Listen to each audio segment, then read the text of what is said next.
warahmatullahi wabarakatuh. Selamat pagi Bapak, Ibu Guru, dan teman-teman yang berbahagia. Terima kasih telah hadir dalam acara presentasi kita hari ini. Perkenalkan, saya Sita Maulani dan saya akan bertindak sebagai moderator pada sesi ini. Hari ini kita akan membahas diskusi dan persamaan persepsi tentang tes editorial serta media artikel Panji Jalur yang mendunia.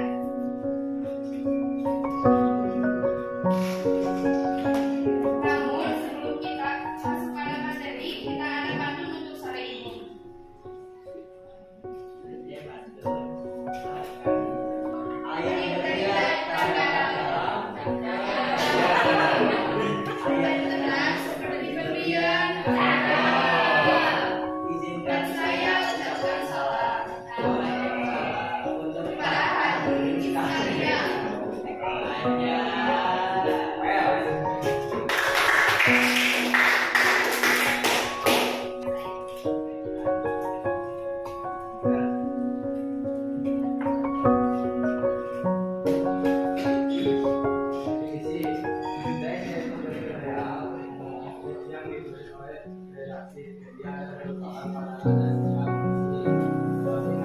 Selanjutnya akan diulas lebih lanjut dari definisi teks editorial yang dikutip dari para ahli. Maka dari itu dipersilakan.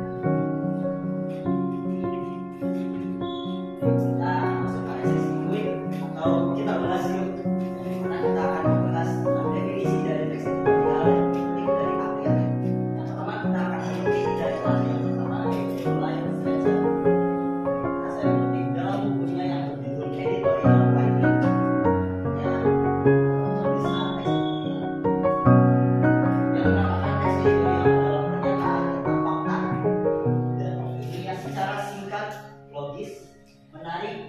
Yang ditinjau berdasarkan dari segi penulisan dan untuk mempengaruhi pendapat atau memberikan pandangan tentang berita yang menonjol sehingga pembaca surat kabar akan menyimak pentingnya arti berita yang diajarkan. Struktur teks editorial akan dijelaskan oleh rekan-rekan studi.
Judul tersebut selaras dengan tema yang kami pilih, yaitu seni budaya.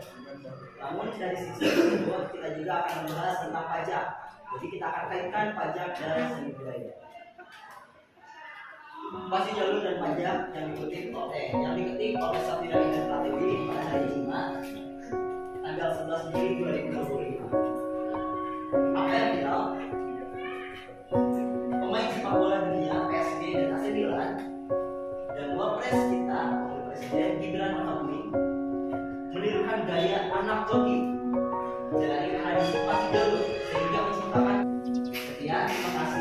artikel yang saya sampaikan mungkin tidak jelas, tapi bisa dipahami oleh teman-teman semuanya. Terima kasih.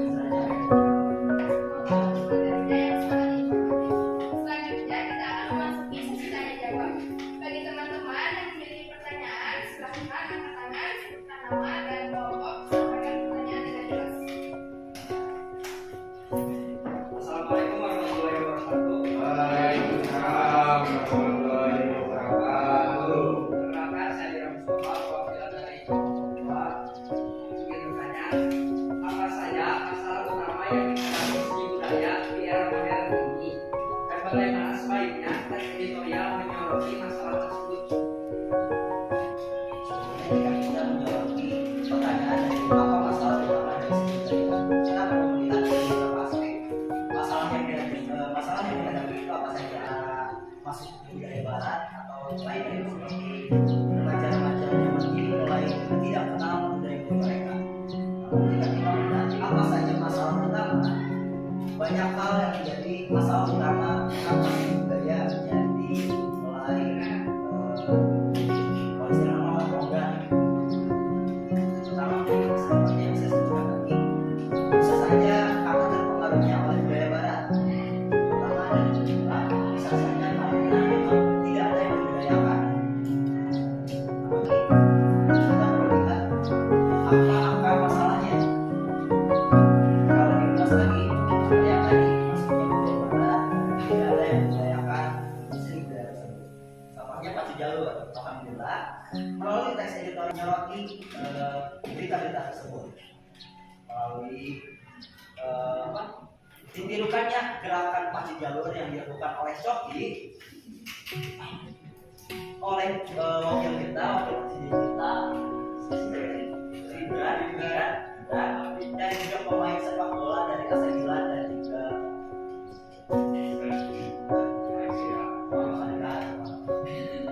nah ini disorot langsung dari berita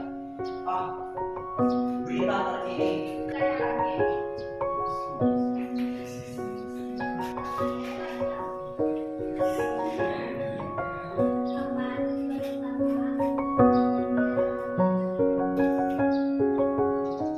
Menjawab sebetulnya untuk pertanyaan tersebut bisa kita lihat lagi pada artikel yang sudah kami bicarakan pada PowerPoint yang sudah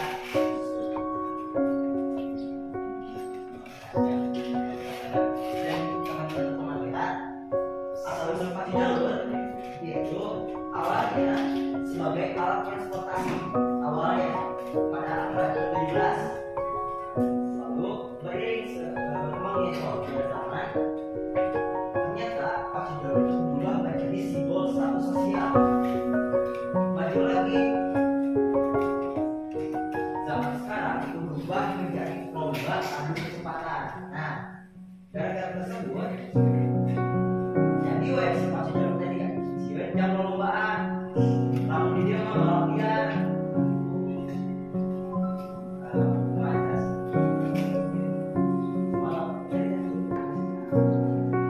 Pertanyaannya, mengapa tradisi pacu jalur bisa dikenal sampai ke level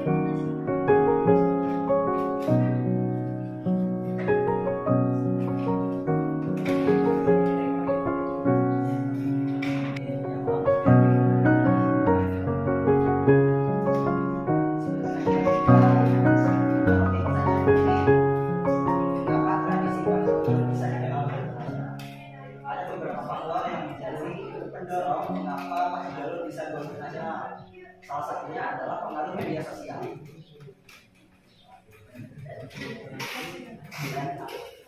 Nah, ini seperti yang kita tahu bahwa media sosial itu menjadi peran utama di era sekarang. Dimana selain kita bisa mengenal, bisa menjadikan media sosial sebagai jalan silaturahmi baik itu